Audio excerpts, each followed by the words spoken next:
अस्सलाम वालेकुम friends, welcome back to Top Smarties. Drama serial मायरी।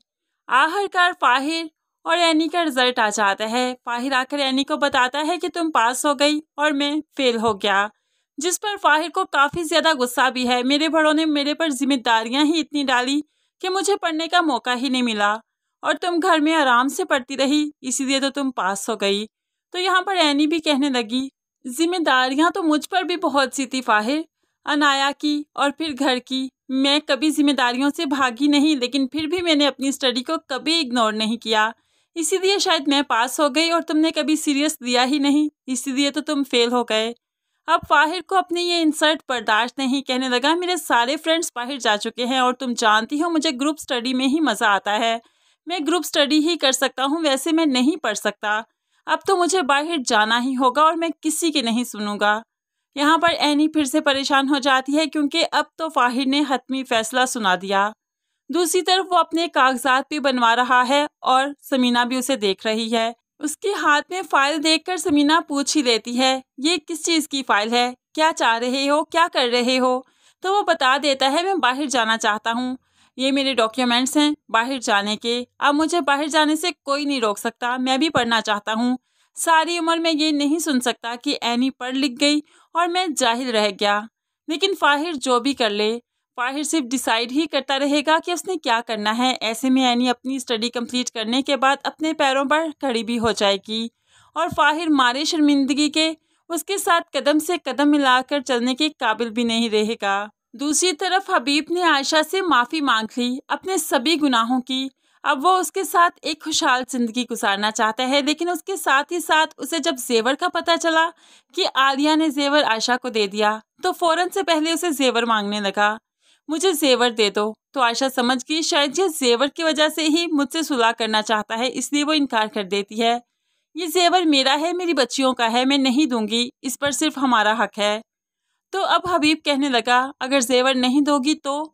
अभी वो अपनी लफ्ज़ कंप्लीट कर नहीं पाया कि आयशा फ़ौरन कह देती है, तो आप मुझे तलाक दे देंगे, यही ना? तो दे दीजिए। ये लफ्ज़ सुनते सुनते मैं थक चुकी हूँ, अब तो मैं चाहती हूँ मुझे तलाक मिल ही जाए। लेकिन हबीब उसे तलाक देना नहीं चाहता था, हबीब तो कुछ और ही कहना चाहता था। हबीब ये जेवर इसलिए ले रहा है कि समीना के कारोबार में जो उसने घपला किया, जो नुकसान किया, उसकी भरपाई कर सके, ताकि एनी को भी कभी आगे चलकर अपने ससुराल में शर्मिंदा ना होना पड़े। अब वो वाकई सुधर चुका है।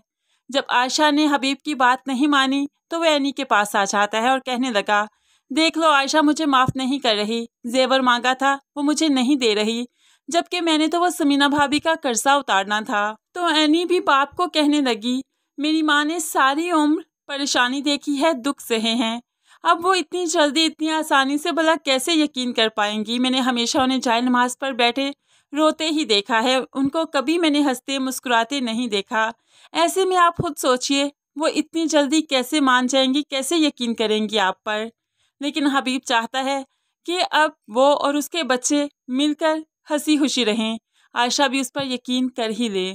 अकरम साहिब ने अब आलिया को भी फ़ोन करते हुए कह दिया, रहीला से कहो मेरे साथ सारे हिसाब चुकता करे, जो भी लेन देन का मामला है सारा मुझे क्लियर करे, मेरे साथ हिसाब करे, वरना मैं बहुत आगे तक जाऊंगा। वो सोच भी नहीं सकती कि मैं उसे कहाँ कहाँ फंसा सकता हूँ।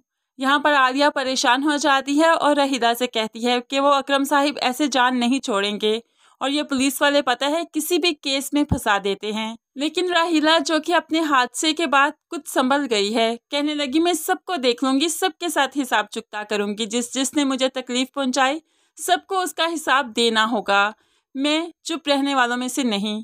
लेकिन अब राहिला कुछ भी कर ले किसी का कुछ नहीं बिगाड़ सकती, ज़्यादा से ज़्यादा वो हबीब से हक मेहर का ही मुतालबा कर लेगी और क्या करेगी। तो फ्रेंड्स आपको क्या लगता है, आयशा से जो हबीब जेवर मांग रहा है वो समीना का कर्जा उतारने के लिए मांग रहा है या फिर रहीला को हक मेहर देने के लिए?